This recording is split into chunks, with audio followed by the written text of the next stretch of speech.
요즘 소상공인 자영업자들의 상황 벼랑 끝이라고 이야기합니다.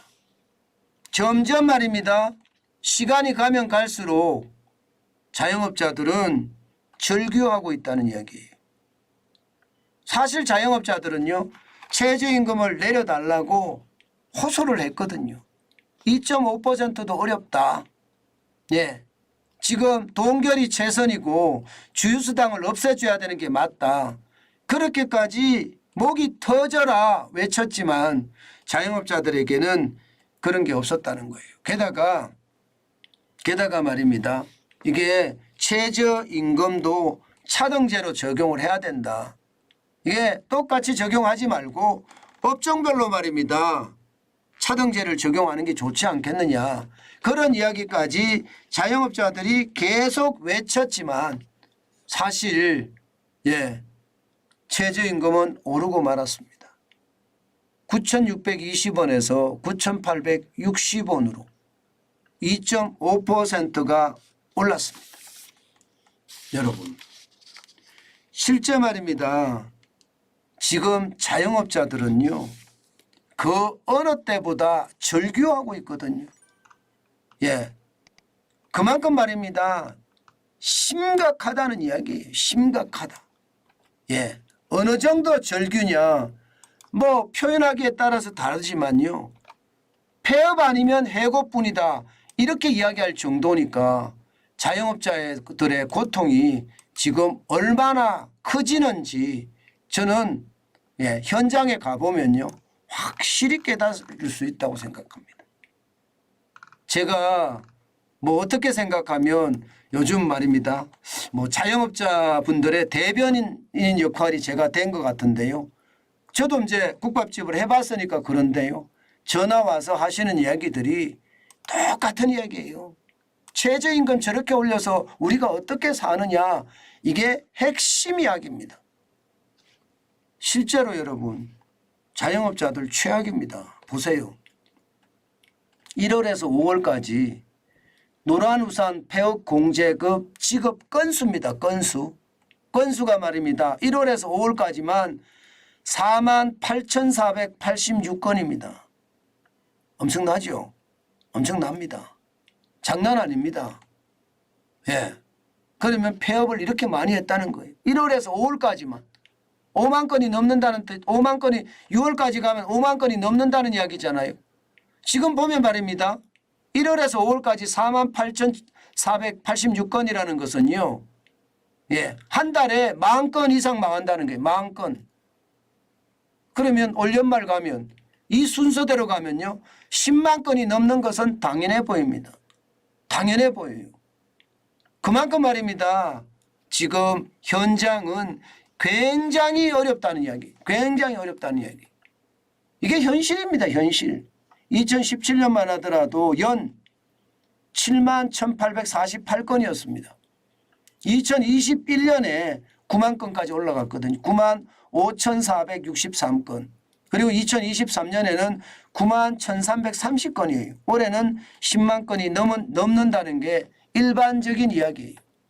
오죽했으면 여러분 이 노란우산 폐업공제금은 쉽게 말하면 자영업자들의 노후자금이에요. 노후자금이에요. 노란우산 공제가 그런 컨셉이거든요. 그런데 이거 해지할 정도면 폐업 안 하고는 해지 안 하거든요. 폐업을 했기 때문에 해지한다는 뜻이에요. 금액도 많습니다. 이대로 가면 1조가 넘을 거라는 거예요. 올해만. 현재 말입니다. 2023년 5월까지가 5,549억 원입니다. 당연히 1조 넘겠죠. 예. 작년에 9,682억이었거든요. 2018년만 하더라도 5,462억이었습니다. 이것이 말입니다. 오르고 올라서 지금 지금 1월에서 5월까지가 2018년보다가 많습니다. 5,549억 원이니까. 올해는 뭐 이대로 가면 말입니다. 한 달에 1,000억씩 늘어나니까 1조 2천억 원은 뭐 쉽게 넘어갈 거라는 게 일반적인 예측이에요. 1조 2천억. 그러니까 자영업자들이 줄줄이 망한다는 이야기잖아요. 결국 말입니다. 최저임금이라는 게 이게 2.5%가 올랐는데도 예, 망할 수 있다는 얘기예요. 지금 9,620원인데도 이렇게 망하는데 9,860원이 되면 어떻게 될까요? 최저임금이라고 하면 여러분 최저임금만 오르는 게 아니에요. 이게요. 많은 사람들이 이렇게 착각을 하는데요. 최저임금 올랐으니까 예, 뭐 2.5% 오른 걸 가지고 뭐 큰 거라고 이야기해. 이렇게 이야기하지만요. 최저임금이 오르면 시간의 수당이 다 오릅니다. 예, 연차 수당 다 오릅니다. 연말 수당, 주유 수당 다 오릅니다. 어디 그뿐입니까? 4대 연금 다 오르죠. 예, 퇴직금 다 오르죠. 다 오릅니다.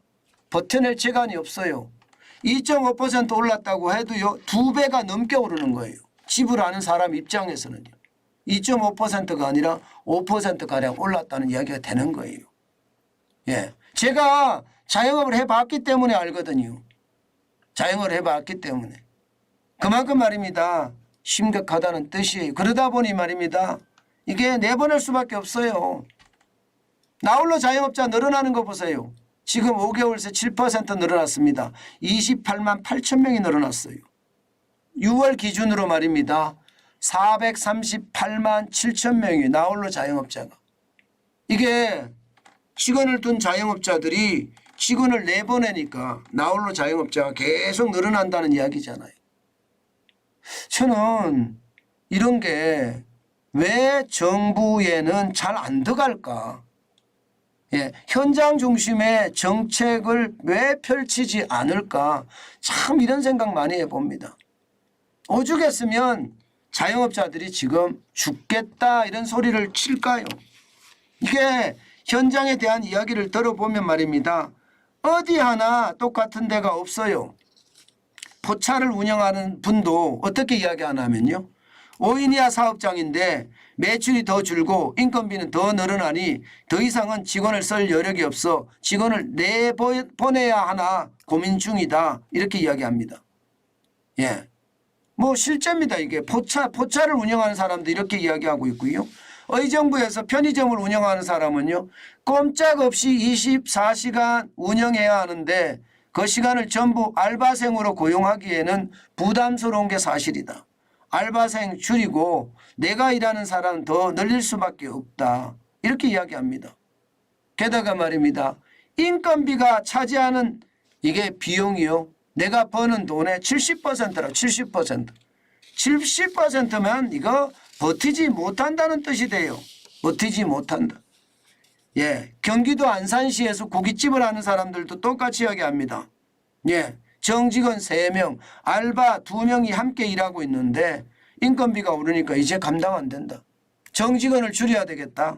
정직원 월급여가 250만 원 정도 되는데 이거 안 줄이고는 내가 살 자신이 없다. 그러면서 말입니다. 오히려 말입니다. 오히려 코로나 때가 더 나았다. 이런 얘기까지 나옵니다. 코로나 때가 더 나왔다. 모텔을 운영하는 사람도 마찬가지예요.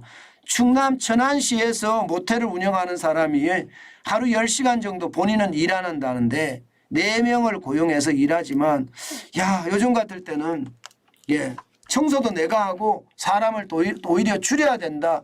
이런 얘기를 하시거든요. 제가 여기 있으면요. 전화를 꽤 많이 받습니다. 특히 자영업자분들이 전화를 많이 하시는데요. 하나같이 똑같은 소리 합니다. 왜 안 바뀐답니까? 왜 주유수당 안 없앤대요? 이 말을 진짜 똑같이 합니다. 그리고 그들의 이야기를 제가 종합해보면요.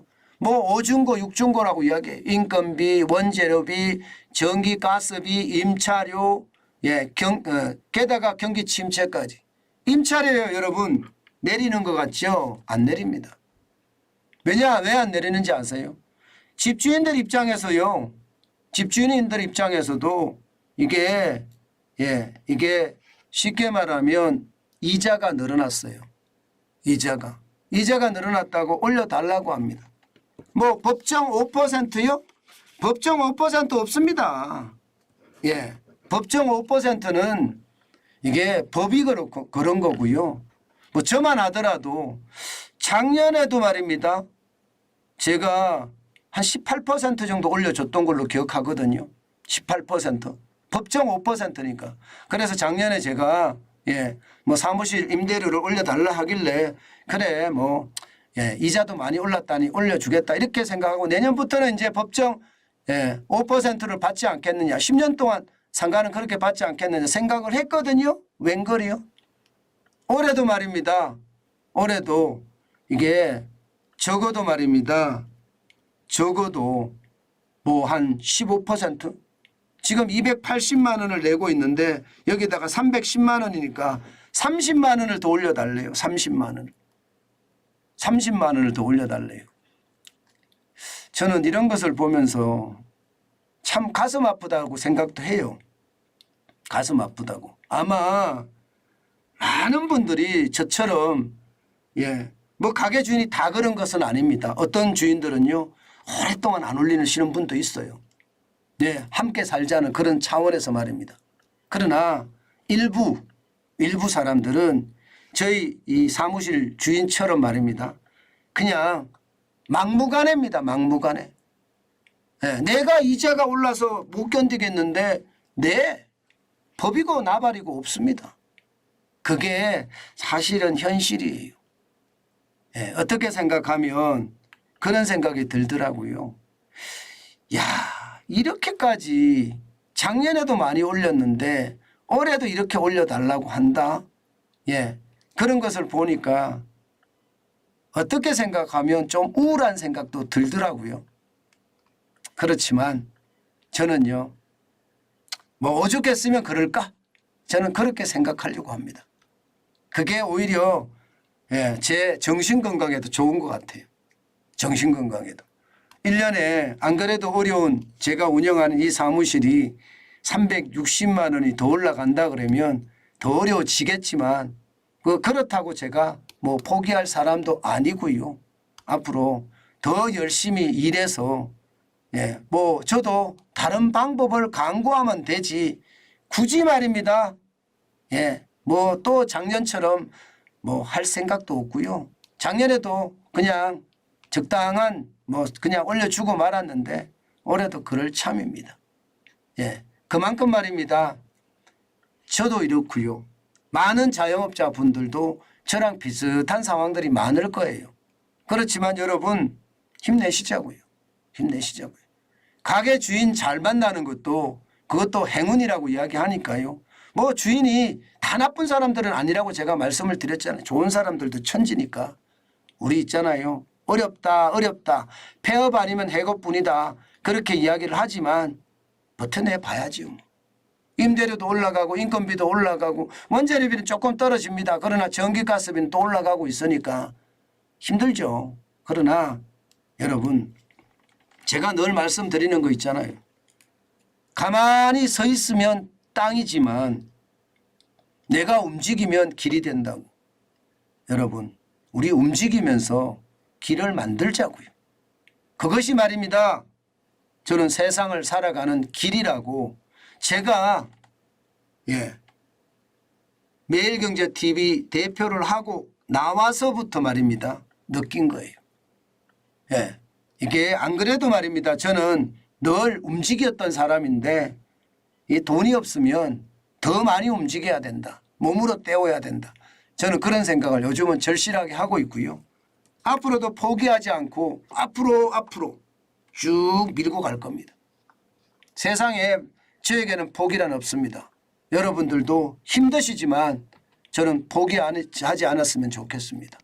포기하지 않으면요. 반드시 기회가 옵니다. 저는 그 기회를 여러분들이 스스로 살렸으면 좋겠어요. 하늘은 스스로 돕는 자를 돕는다고 했습니다.